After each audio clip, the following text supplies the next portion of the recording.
ഇന്നൊരു Sunday ആയിരുന്നതുകൊണ്ട് non veg എടുത്ത് cook ചെയ്യാനായിരുന്നു എൻ്റെ പ്ലാൻ. പക്ഷേ വിവി പറഞ്ഞു വിഷു വരെയല്ലേ നമുക്ക് ഡ്രസ്സ് എടുക്കാൻ പോകും. അങ്ങനെ തന്നെ വീട്ടിലൊന്നും ഉണ്ടാക്കാതെ നേരെ ഞങ്ങൾ അടുത്തുള്ള ബേക്കറി വന്നു, ചായയും പപ്സും കഴിച്ചു. ഇവിടെ ചായ ക്വാണ്ടിറ്റി കുറച്ച് കുറവാണെങ്കിലും ടേസ്റ്റിന് കുറവൊന്നുമില്ല. അതേപോലെ പപ്സ് നല്ല നല്ല ടേസ്റ്റുള്ള പപ്സാണ്. ഞങ്ങൾ നേരെ വന്നത് ഫസ്റ്റ് ശ്രീദേവിയിലേക്കാണ്. അവിടെ ടോപ്പ് കളക്ഷൻസ് ഒക്കെ നന്നായിട്ടുണ്ടായിരുന്നു. പക്ഷേ അപ്പോൾ ഞാൻ ട്രൈ ചെയ്തുകൊണ്ടിരിക്കും. വിവി പറഞ്ഞു ഇവിടെ നിന്ന് തന്നെ എടുക്കണമെന്ന് നിർബന്ധമൊന്നുമില്ല, നമുക്ക് വേറെ ഇഷ്ടംപോലെ കട ഇതിന് ചുറ്റുവട്ടത്തുണ്ടെന്ന്.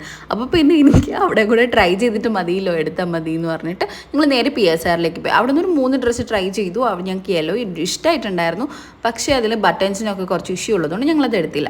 അപ്പോഴേക്കും ഞങ്ങൾക്ക് വിശന്നു. ഞങ്ങൾ നേരെ ഹരിഭവനിൽ പോയി. ഈ വീഡിയോ എഡിറ്റ് ചെയ്യുമ്പോഴാണ് എനിക്ക് തോന്നുന്നത് ഹരിഭവൻ ഇപ്പോൾ ഞങ്ങൾ സ്ഥിരം പോകുന്ന ഒരു കടയാക്കിയോ. ഇപ്പോൾ കുറച്ച് ദിവസമായിട്ട് പുറത്തുനിന്ന് തന്നെ കഴിക്കുന്നതുകൊണ്ട്, ചോറ് കഴിക്കുന്നത് കുറേ ദിവസമായതുകൊണ്ട് എനിക്ക് നോൺ വെജ് മീൽസ് ആയിരുന്നു ഞാൻ പറഞ്ഞിട്ടുണ്ടായിരുന്നത്. വിവി ആദ്യം പൊറോട്ട പറഞ്ഞു, പിന്നെ ഞാൻ പറഞ്ഞത് കേട്ട് അപ്പോൾ തന്നെ മാറ്റി.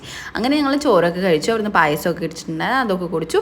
പിന്നെ എൻ്റെ ഡ്രസ്സ് എടുക്കൽ എന്തായാലും നടന്നില്ല. അങ്ങനെ വിവിക്ക് ചാർജർ വാങ്ങണം എന്ന് പറഞ്ഞാൽ ചാർജർ വാങ്ങിക്കാൻ പോയി. നേരെ വീട്ടിലേക്ക് വന്നു. Tata bye bye, see U.